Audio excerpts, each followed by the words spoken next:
Hello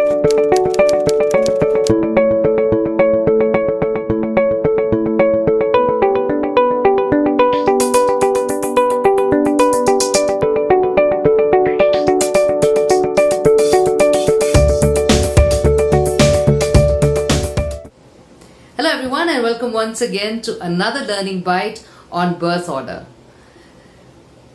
We've done 4 learning bites till now on this specific topic.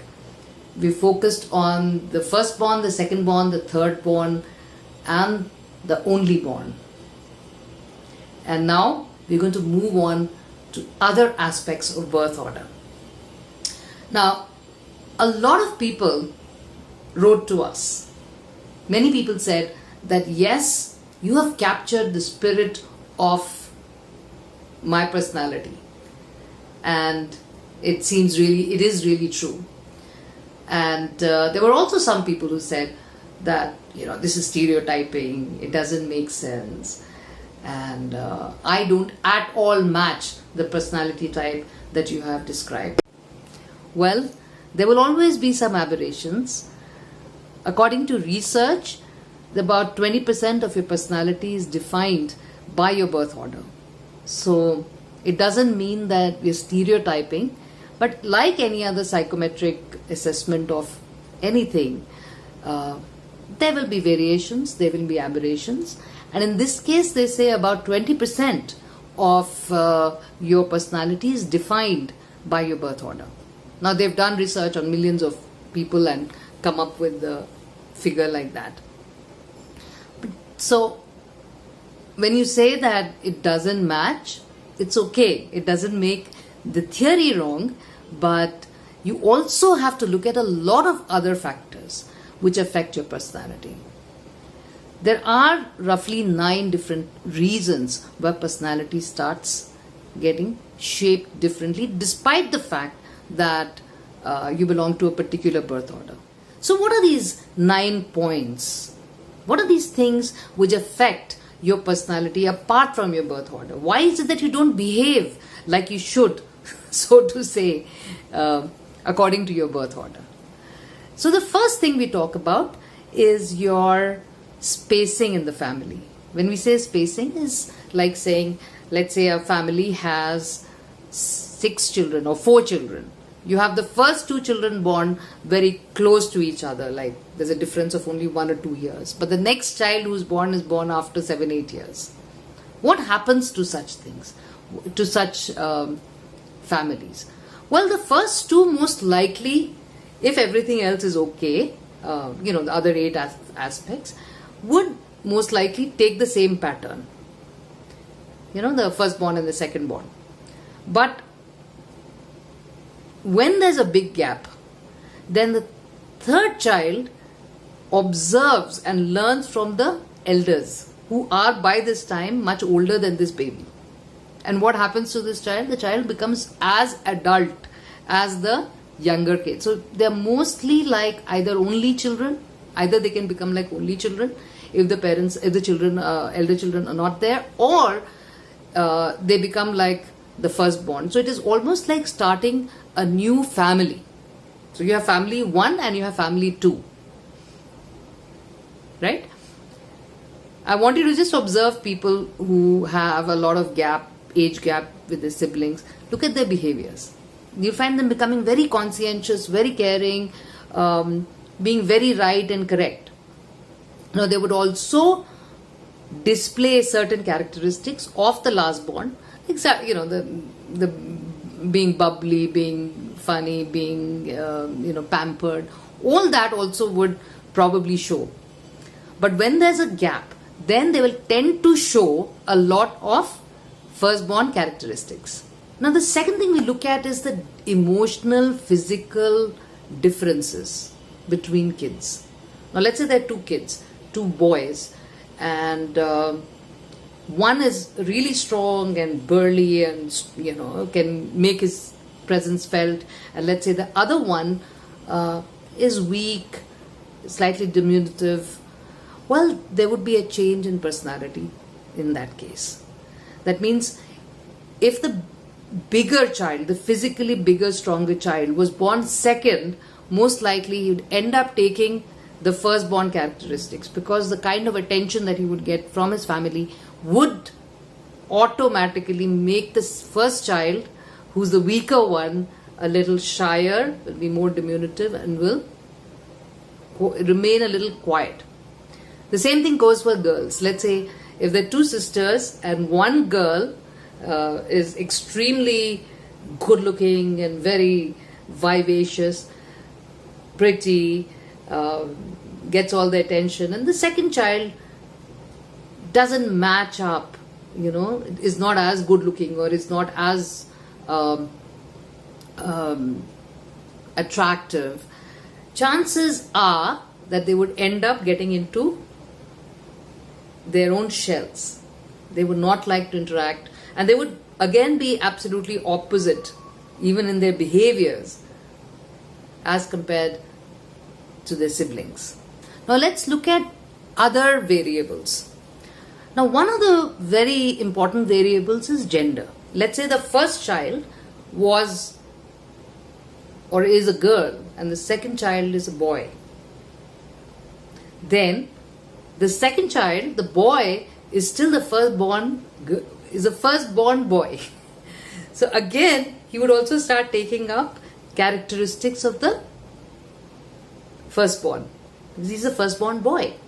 Now, if suppose there are 4 girls and you have 1 boy, he would still be the firstborn boy. So you would have characteristics of the firstborn, but also would take the characteristics of the baby if he's the youngest. So again, there would be a blending of the two. Now, one of the very important things which make a difference to your personality is also the birth order of the parents. If both the parents, let's say, are firstborns, then you've had it, because you're going to be always looking for perfection, right? So you'll find that they'll all be extremely well behaved, doing all the right things, they'll never do anything wrong, etc. If you look at if the birth order of the parents is firstborn and thirdborn, then obviously we know who the power, where the power is going to rest. The person who's the firstborn, let's say the mother is the firstborn, then she becomes the most important person in the family, because she will keep telling the youngest born, which is the husband in this case, how to behave, how to do things, etc. And the children will also follow her. And so your personality could be affected more by the mother, or become just the opposite and become like the father. So that really makes a lot of difference. Another thing which makes a difference is how critical are your parents. If by nature you are a very critical parent, let's say, and you are continuously telling your child what to do and how to do it and what is right and what is wrong, and you will find that changes personality a lot. We've seen families where the atmosphere is rather critical and continuously being told what to do and what is right and what is wrong, and shouting and screaming and even violence sometimes. The children's personality gets absolutely subdued. So you might be the firstborn, but you won't have the confidence of the firstborn. You might be the lastborn, and you will never feel that you've been ever pampered or anything. They'll all be scared and suppressed. So another thing which makes a lot of difference to your personality is, of course, I think all of us know that, is a relationship that parents share with each other. If there's a lot of violence, if there's a lot of shouting, if there's a lot of anger, your personality can get very subdued. I used to know one person who was otherwise, he went on to do very well, but his parents were famous for making a lot of noise, shouting and screaming and very aggressive. This boy almost didn't have a voice, though he was the first born. And obviously, I don't think I need to explain that too much. It affects your personality a lot. For instance, if the only way you have learned um, to handle conflict is by shouting and screaming and hitting, because that is what was given to you. Chances are that when you are in a relationship, you would do the same. It's natural because you never learned how to do conflict management. I know somebody else who was very quiet. This girl, extremely quiet by nature.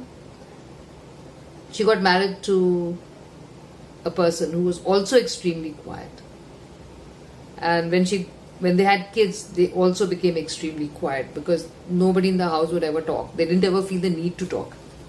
So, whatever you are getting exposed to, it becomes the norm for you because you never process it or you don't think about it. You just do whatever comes to you. One of the saddest things is when a sibling dies. How does that impact the birth order? The vacuum of the child is always there, right? But as a sibling, let's say it's the middle child who's died, you will find the next one in the line will be kind of bumped up, will be pushed forward, and so the third child will start behaving like the middle child. It's automatic. You'll find this happening to a lot of people. Or let's say the eldest child passes away, then you'll find the second child suddenly becoming more mature because the responsibility has been given to them, and they start behaving suddenly like the eldest child, the firstborn. So as you can see, there are so many things which affect birth order, and I'm not even including things like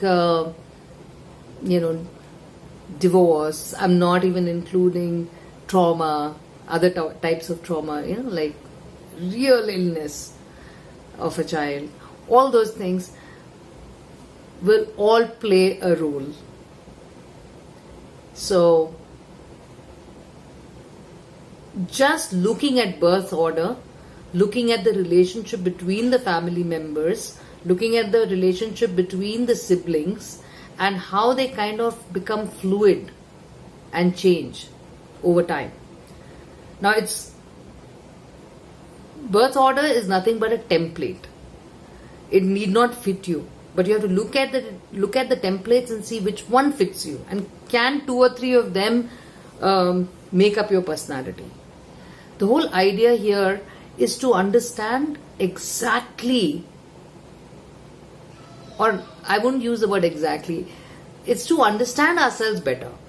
I don't think you can ever exactly know why you are what you are, because there's so many things which add up to make your personality.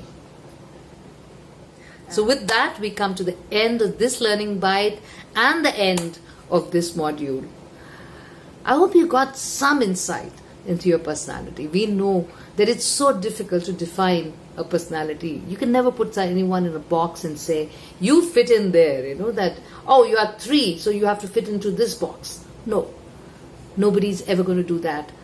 But it does help you identify certain behaviors and traits and understand why you do what you do. I do hope that you got some understanding. I mean, that was the whole purpose of this exercise. Next week, we'll be starting another area altogether. And please do write to us and let us know what you thought of this series. Thank you so much. See you soon.